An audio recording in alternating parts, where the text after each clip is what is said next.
আর এই দুনিয়া পূজারই কোনো যুবক ছেলেকে দিয়ে আপনি আল্লাহর পথে কোনো খেদমত আশা করতে পারেন না, কারণ ওর পুরো চিন্তাটা দুনিয়া কেন্দ্রিক। সকালবেলা ঘুম থেকে উঠে ও চিন্তা করে দুনিয়া, দুনিয়া আর দুনিয়া, রাতে ঘুমানো পর্যন্ত। আলহাকুমুত তাকাসুর, আল্লাহ পাক বলেছেন হাত্তা যুরতুমুল মাকাবির, যতক্ষণ না তোমরা কবরে পৌঁছাচ্ছ ততক্ষণ এই প্রাচুর্যের প্রতিযোগিতায় লিপ্ত আছো। আল্লাহ পাক সময়ের কসম করে বলছেন, যুগের পর যুগ তাকিয়ে দেখেন, যারাই আল্লাহ এবং তার রাসূলের বিধানের পরোয়া করে নাই, আল্লাহ পাক কাউকে এই পৃথিবীতে টিকতে দেননি।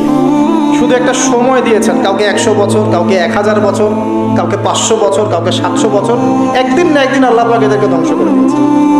আমার পকেটেও তাসবিহ দানা আছে, গুনতে সহজ লাগে, আল্লাহুম্মা সাল্লি আলা মুহাম্মদ, আল্লাহুম্মা সাল্লি আলা মুহাম্মদ। এটা গোনা তো সহজ, বসে বসে দরুদ পড়া তো সহজ, কিন্তু রাসূল সাল্লাল্লাহু আলাইহি ওয়াসাল্লামের দ্বীনের হেফাজত করা এত সহজ না। তাহলে কোন কাজটা করলে আমরা বড় মুখ করে রাসূলের সামনে দাঁড়াতে পারবো কিয়ামতের দিন? তার দ্বীনের হেফাজত করলে। তো আমরা অমুসলিমদের মধ্যে দাওয়াতি কাজ তো করছি না, যারা করছে তাদের সংখ্যা খুবই কম। আর যে দলে দলে দিন দিন মানুষ মুসলমান থেকে অমুসলিম হচ্ছে, এই ফিকিরও আমাদের নাই, এই ফিকিরও আমাদের মধ্যে নেই। আমরা তো পড়ে আসি ভাই, সত্যি কথা বলতে আমরা পড়ে আসি হাত বাঁধা নিয়ে। আর হাত বাঁধবো কোথায়?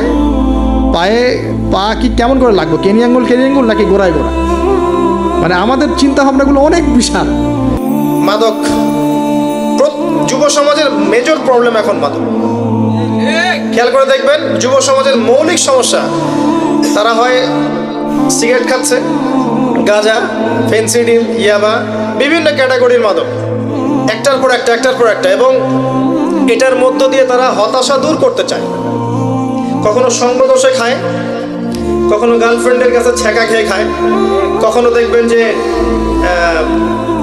স্মার্টনেস, ফ্যাশন এটা মনে করেও খায়, আর কেউ পবিত্রের তাড়নায় খায়। প্রথম শুরুটা হয় কিন্তু মেয়ে দিয়ে।